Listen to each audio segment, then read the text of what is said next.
Students, हम सातवाहन वंश के विषय में जान समझ रहे थे।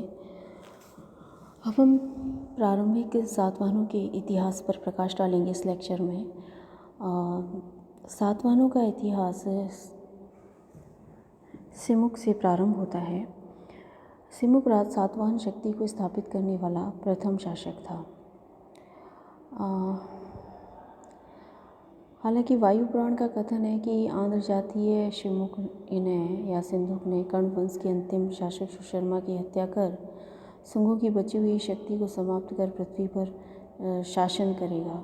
इससे तो ऐसा लगता है कि उसने शुंगों और कण्वों से विदिशा के आसपास का क्षेत्र जीत लिया होगा या उनकी शक्ति का अंतिम समापन उसके द्वारा किया गया होगा। और पुराणों में से ये शासनकाल को 23 वर्षीय माना गया है।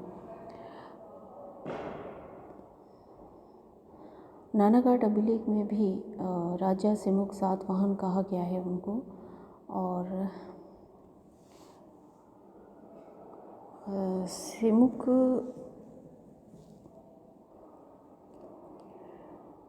को जिस प्रकार से पुराणों में उल्लिखित किया गया है, उसके अतिरिक्त यदि देखा जाए तो संभवतः वह सातवाहन शक्ति को स्थापित करने वाला प्रथम शासक था। और उसने सर्वप्रथम सातवाहन वंश को पहचान दिलाई होगी या सातवाहन शासन को एक स्वरूप और एक आधार प्रदान किया गया होगा। लेकिन सिमुक का शासनकाल की अवधि के विषय में निश्चयपूर्वक नहीं कहा जा सकता है। सिमुक के बाद क्योंकि उनका पुत्र वयस्क था, तो उनके छोटे भाई कान्हा या कृष्ण जो थे वो राजा बने। और पुराणों के अनुसार उसने 18 वर्षों तक राज्य किया होगा। हालांकि तिथि को पूरी तरीके से प्रमाणित नहीं किया जा सकता है। नासिक शिलालेख में इनका भी नाम मिलता है और इन्हीं के राज्यकाल में राज्य के किसी उच्च पदाधिकारी ने नासिक में एक गुफा खुदवाई थी। इन दो शासकों के पश्चात जो प्रारंभिक सातवाहन वंशी शासक हैं, उनमें जो सबसे प्रमुख और सबसे महत्वपूर्ण शासक हैं वे हैं सातकर्णी प्रथम। सातवाहनों के अगले शासक बने सातकर्णी प्रथम। और सातकर्णी प्रथम ने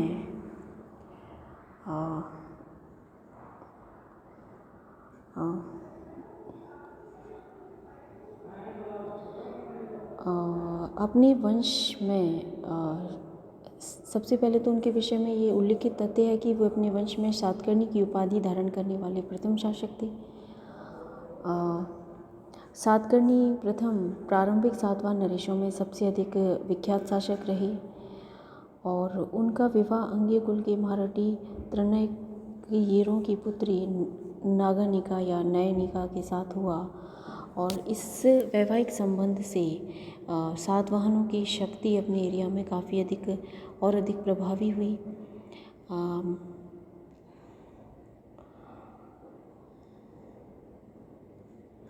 और इस वैवाहिक संबंध ने सातकर्णी के राजनीतिक प्रभाव के विस्तार में निश्चित रूप से सहायता प्रदान की होगी। नयनिका के नानाघाट अभिलेख से हमें सातकर्णी प्रथम के शासनकाल के विषय में महत्वपूर्ण जानकारी प्राप्त होती है। अपने शासनकाल में वो दक्षिणापथ का सबसे शक्तिशाली राजा बन गया। और नानाघाट अभिलेख के अनुसार सातकर्णी ने पश्चिमी मालवा, अनूप प्रदेश तथा नर्मदा घाटी, विदर्भ यानी बरार पर अपना आधिपत्य स्थापित कर लिया था। शुंग प्रभु सत्ता को और अधिक नियंत्रित कर दिया। उसी के समय वशिष्ठिपुत्र आनंद जो सातकर्णी के कारीगरों का मुखिया था, ने सांची स्तूप के तोरण पर अपना लेख खुदवाया था। और यह लेख पूर्वी मालवा क्षेत्र पर उसके अधिकार को प्रमाणित करता है। पश्चिमी मालवा पर उसके अधिकार की पुष्टि श्री 7 नामक नामधारी सिक्कों से होती है जो इस क्षेत्र से प्राप्त किए गए हैं। तो इससे स्पष्ट होता है कि संपूर्ण मालवा रीजन और संपूर्ण महाराष्ट्र प्रदेश उसके राज्य में समाहित था। पूर्व की ओर उसका राज्य कलिंग की सीमा को स्पर्श करता था। उत्तरी कोंकण और गुजरात के भागों को जीतकर भी उसने अपने राज्य में मिला लिया था।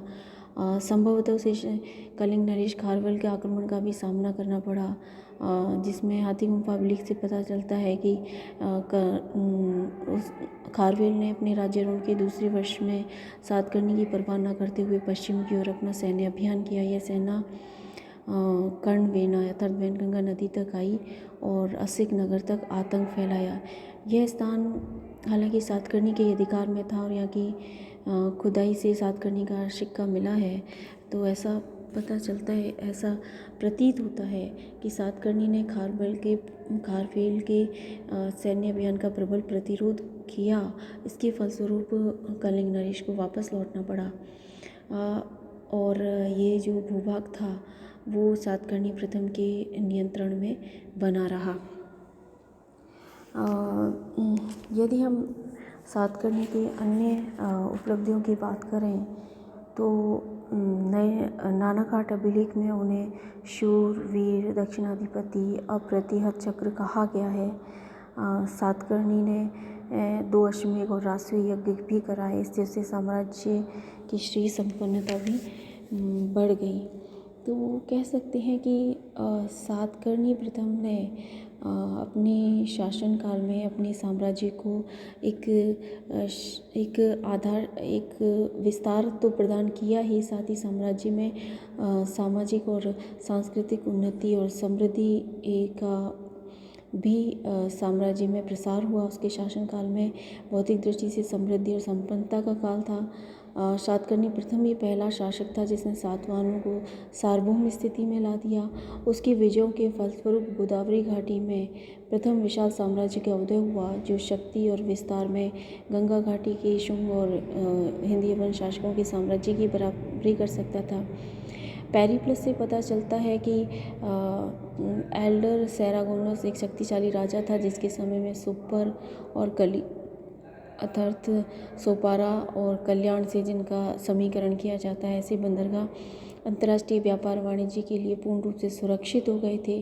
तो संभवतः जिस शासक से इसकी तुलना की जाती है वो सातकर्णी प्रथम ही रहा होगा। उसने प्रतिष्ठान को अपनी राजधानी बनाया और मालवा पर तो उसका प्रभाव सर्वविदित ही था। तो इस प्रकार से सातकर्णी प्रथम अपने समय में सातवाहन सत्ता को राजनीतिक और सामरिक रूप से तो प्रसारित करने में सफल ही रहा। बाह्य आक्रमणों का उसने कुशलता से सामना किया। दूसरी ओर अपने साम्राज्य की भौतिक और सांस्कृतिक उन्नति और समृद्धि के लिए भी उसके शासनकाल को हम स्मरण में रख सकते हैं। लेकिन सातकर्णी प्रथम ने जिस पराक्रम से सातवाहनों की शक्ति और प्रतिष्ठा में वृद्धि की, वो उसकी मृत्यु के पश्चात कमज़ोर पड़ गई, क्योंकि उसकी नानाघाट अभिलेख में उसके 2 पुत्र वेदश्री और शक्तिश्री का उल्लेख हुआ है। जिस समय सातकर्णी प्रथम की मृत्यु हुई, ये दोनों ही अवयस्क थे और संभवतः उसकी पत्नी नयनिका ने संरक्षिका के रूप में शासन का संचालन किया। पुराणों में इन राजाओं के अतिरिक्त अनेक राजाओं का उल्लेख मिलता है, लेकिन ये सभी लगभग नाम मात्र के शासक रहे होंगे। इस अवधि में शकों का प्रभाव इस क्षेत्र पर काफ़ी अधिक बढ़ गया और महाक्षत्रप नहपान ने सातवाहनों की शक्ति का काफ़ी हद तक हास कर दिया। सातवाहनों में जो 7वां राजा हाल हुआ, वो एक विद्वान और कवि के रूप में विख्यात है, जिनकी साहित्यिक कृति गाथा सप्तशती के नाम से प्रचलित है, जो प्राकृत भाषा में लिखी गई है, जिसमें तत्कालीन ग्राम्य जीवन की मनोहर झांकी देखने को मिलती है। वहीं व्रत कथा की रचयिता गुणाढ्य भी संभवतः उसके समकालीन थे और हाल के शासनकाल के दौरान भी संभवतः शक सातवाहन संघर्ष चलता रहा और इस संघर्ष में सातवाहनों की शक्ति काफ़ी क्षीण हो गई और शकों की शक्ति का काफ़ी विस्तार हुआ और एक प्रकार से सातवाहन इतिहास के अंत युग की इसे संज्ञा दी जाती है, क्योंकि इस युग में सातवाहनों की शक्ति नाम मात्र से अपने अस्तित्व में बनी रही और आगामी समय में जब पुनः योग्य और योग्य शासक अस्तित्व में आए तो फिर से पुनरुत्थान हुआ सातवाहन शक्ति का। तो ये प्रारंभिक सातवाहन शासकों का इतिहास है। जब हम सातवाहन इतिहास की बात करते हैं तो ये जो प्रारंभिक युग था सातवाहन शक्ति का, इन सभी संदर्भों में उसका विश्लेषण हम इस लेक्चर में कर चुके हैं। धन्यवाद।